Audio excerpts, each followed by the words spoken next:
da ngeen di bës cloche bi ngeen doon membre ba faw Toubactu officiel bis ni ki tey daal jàpp leen dootu leen amati benn jaaxle si wàllu info bu gaaw te wóor.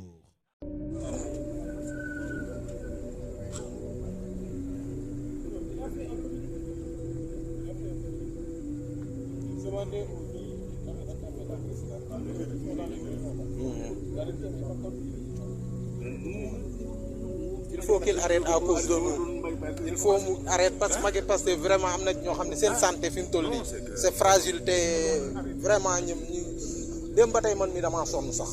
dem ba tey man mu nekk ci naaj bi ñun tamit ñu nekk ci kay loolu la ñu bëri di wax. dañoo ànd ak moom pour le meilleur et pour le pire. pour le pire looloo tax mais suñ sañoon daal mu arrêté à cause de Macky Pastef. ñun président Ousmane Sonko mooy suñu yaakaar. waaw il a affaibli de mais yàlla baax na incha allah. waa courage rek ci ba pare nga waxal ñu jël ay numéro rek jël ay